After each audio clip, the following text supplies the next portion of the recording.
Update naman tayo sa Batangas Port kung saan kabilang sa mga kinukumpiska ang karne ng baboy. Ang dahilan at ang latest doon, alamin sa live na pagtutok ni Paul Hernandez ng GMA Regional TV. Balitang Southern Tagalog. Paul.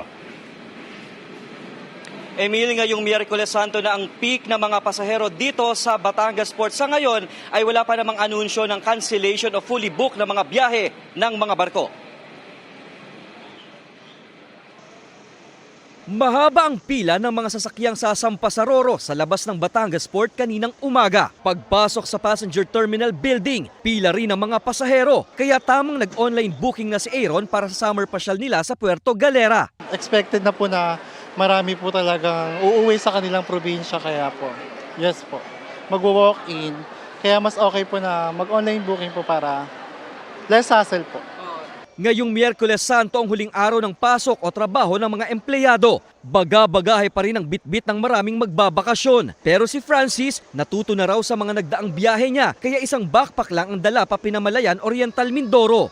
Ayun sir, merong ganun. Na sumasabit yung nalalaglag, ganun. Mula nitong linggo ng Palaspas hanggang Martes Santo, pumalo sa mahigit 31,000 ang mga nagtawid dagat ayon sa PPA. Magkipag-cooperate tayo doon sa security measures na pinatutupad para po sa ating pong seguridad, iligtasan.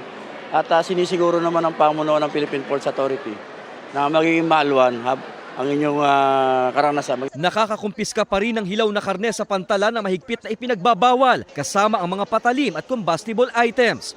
Ayon sa PPA Batangas, may biyahe pa rin ang mga barko hanggang sa Biyernes Santo.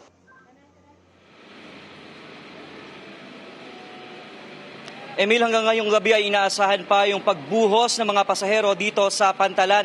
Sa latest bulletin ng PPA Batangas, umabot na sa 17,000 ang outbound passengers dito sa mga sandaling ito. Emil. Maraming salamat, Paul Hernandez ng GMA Regional TV. Balitang Southern Tagalog.